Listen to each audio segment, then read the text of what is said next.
Who are you? Who do you want to be like? Are you unique, different and memorable? Or are you the same as everybody else? Or are you trying to be part of the crowd? And I think it's a really important question because we have a lot of kids, teenagers, a lot of adults for that matter, who seem to copy what everybody else is doing. They dress the same, speak the same, listen to the same music, read the same stuff, have the same opinion of social media influencers, of famous people, of rock stars, of athletes, without thinking for themselves. And I think it's really sad, don't you? Wouldn't it be nice to be you and live your life your way?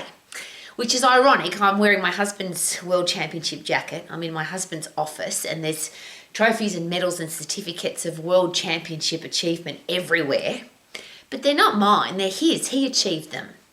But if you saw this for the first time and you saw me wearing a World Championship jacket and all these trophies in the background, I could pretend they're mine. I could go to a trophy shop and buy trophies with my name on them. I could print certificates with my name on them. But it wouldn't be true, I'd be a fraud. And I share that with passion and openness. That isn't that how a lot of people, particularly our teenagers, are now growing up and they're living that way. They're pretending to be somebody else. They Photoshop their photos. They take 1,000 photos and pick one and say, that's exactly how I look. They speak the same, dress the same, act the same as other people. They create a persona for themselves to try and impress their friends and the people that watch them on social media, but it's not who they really are. So the question that I always ask is that exact question: who are you? What do you stand for? What do you believe in? What would you die for? And then be that person. And I'm very privileged. I went through that process. I was 18. I went to a conference. I was 18 because the position that I was applying for, they wanted somebody over the age of 30 with experience. And I remember thinking, I'm only 18 and I have no experience, but I'm going to go for the job anyway. And I did that because I backed myself and I believed in myself and I wanted that position. I wanted to run a health club. The owner of the health club sent me to a workshop leadership management conference.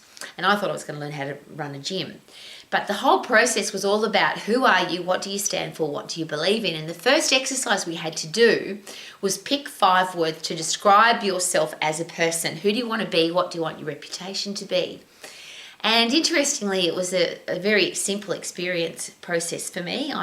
The words came very easily. Tough and fair, positive, stylish, disciplined and professional. That's who I wanted to be. That wasn't who I was though. And the next part of that process was, imagine that somebody's going into your life. They don't get to meet you, they just get to see your life. They get to see the inside of your house, the inside of your car, your bank account, your music collection, your library, the second and third drawer in your kitchen, what does your toothbrush look like, your whole life, but you're not in it. And that person who was investigating your life without ever meeting you would have to pick 5 words to describe you as a person based on your surroundings, not on meeting you as a person. And that was a very confrontational experience for me, as I always share, because if somebody had gone into my life that day and I wasn't there, me wanting to be known as a tough and fair, positive, stylish, disciplined and professional person would not have found that person. I had books in my library that were trashy. I had music in my music selection that was horrible songs.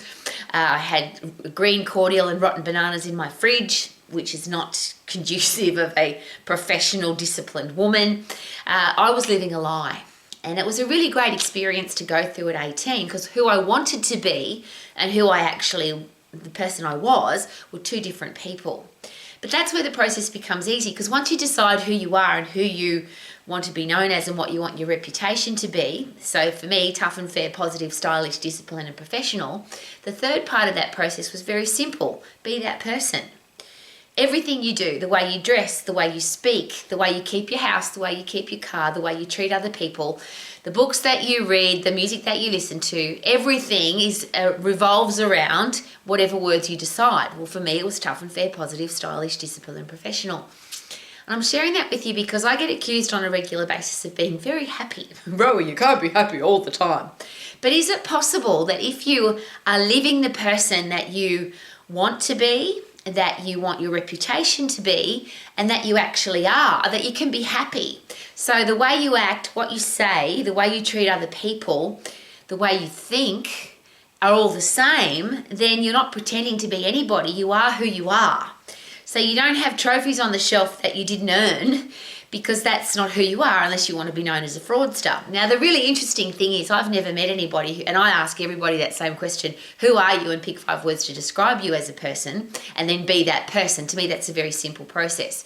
But I've never had anybody say to me, I want to be known as a cheat or a thief or a liar or a nasty person or a negative person or a gossip or a lazy, undisciplined person. Everybody wants to be known or wants to have a reputation of being a great person. So that's a very simple, it really is a simple process. Be that person. It's been a very, almost a lazy thing for me for the rest of my life from the age of 18, because I haven't had to make any decisions. I just ask the question, what would a tough and fair, positive, stylish, disciplined and professional person do? And then I do that. I don't live apart from that. I don't live against that. I don't compromise that. I don't lower that standard. It's one of my favourite words, uncompromising. So what do you stand for, and don't compromise or sacrifice that person? And then is it possible that you'll live your life as a happy person?